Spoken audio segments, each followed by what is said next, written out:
أما بعد فأعوذ بالله من الشيطان الرجيم بسم الله الرحمن الرحيم قال الله تبارك وتعالى في الكلام المجيد والفرقان الحميد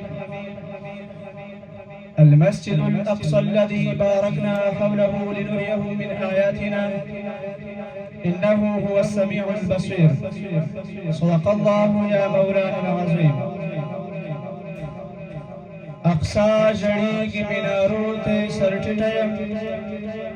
اقصا جڑیگی مینارو تے سر ٹٹیم دمر بے وسیم نارو تے سر ٹٹیم کانی تا ٹٹشم دا عزو فرمان زلو تراشی کانی تا ٹٹشم دا عزو فرمان زلو تراشی تسلاس تجارم تیارو تے سر ٹٹیم او تک جیر گنبت تکتلو بخطاب نلرم تک جیر گنبت تکتلو بخطاب نلرم سوی آهون وزگرویت زواب نلرم کردان حغد خو خاموشی ای برگونا کردان حغد خو خاموشی ای برگونا او پو عربو کی عمر بن خطاب نلرم دا فلسطین معشوم جاری خو جهان ویدده دا فلسطین معشوم جاری خو جهان ویدده زمکه پسرو وینو رنگین شو آسمان ویدده اے دا داود دلاس یادگار دا موسیٰ مقاما دا سلیمان دا ابراہیم خلیل اللہ مقاما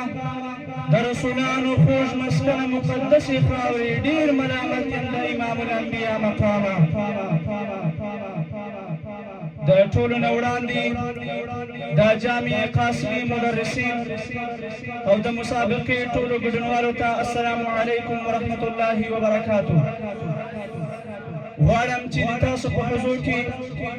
د الله تعالی په مرسته او د اساتذه کرامو په اجازه د مسابقې اولي مرحلې دوهم نشست کې د فلسطین معاصر انځور وړاندې کړم محترمو مسلمانانو دا فلسطین د غزې دغه دربدري او دغه ناخوالي د مسلمانانو د یووالي نشتون د مسلمانانو مذهبي اختلافات ترقی تمدن ټیکنالوژي سره د یو شمېر مسلمانانو مخالفت بالخصوص د عربي هیوادونو په خواهشاتو کې مصروفېدل او له دین څخه غافله کېدل د دې لامل شول چې مسلمانان ځینې فزیکي ډول ځینې اقتصادي ډول ځینې فرهنګي ډول ځینې فکري ډول او ځینې بیا نظامي ډول د کفارو د استعمال لاندې راغلل د دې نتیجه دا شو مسلمانانو چې نن فلسطین غزه د اسرائیلو د یهودو د فاسوس بغنو لاندې کباب کیږي بیت المقدس د مسلمانانو لومړی قبله ده بیت المقدس د مسلمانانو په ذهن کې یو مقدس انځور ده بیت المقدس د انبیاو ټاټوبی ده بیت المقدس د آسماني دینونو د نازلېدلو یو پاکه خاوره ده هغه بیت المقدس چې د مسلمانانو د تمدن د ترقۍ د ټیکنالوژي یادګارونه پکې ځلیږي هغه بیت المقدس چې په اړه الله رب العزت په قرآن کریم کې په دې ډول ستاینه کړې ده المسجد الاقصى الذي باركنا حوله الله فرمایي ما د اقصا چاپریال مبارک کو هغه بیت المقدس چې له پیړیو د مسلمانانو تر قیادت لاندې وه هغه بیت المقدس چې له پیړیو د ده په ګمبد باندې سپین محمدي بیرغ خپل وزرونه رپول هغه بیت المقدس چې له پیړیو د ده په لمن کې مسلمانانو د امن او د استقلال ساه اخیستله هغه بیت المقدس چې د اسلامي شعار یو مقدسه نښه ده محترمو مسلمانانو اقصا څه شوله اقصا څنګه له لاسه ولاړه نن د اقصا سرنوشت څوک ټاکي نن د اسرائیل سپین د اقصا سپین بدن داړي نن د اقصا ګریوان په اوښکو نن ښکاري نن د اقصا له سترګو اوښکې بهیږي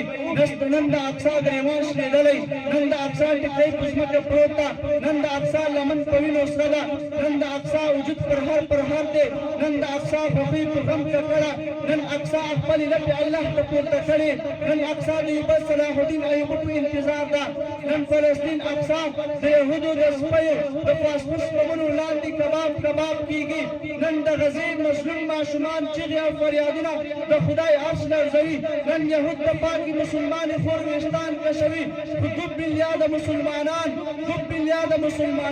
250 اسلامي هیوادونه د دوی نمایش کوي د تعزیت وړاندې کوي داس نمایش وړاندې کوي محترمو مسلمانانو که چېرته نن صلاح الدین ایوبي ژوندی وای که چېرته عمر بن خطاب ژوندی وای په قسم درته وایم یهودو په احمد بن عیاش باندې پښیمانه وو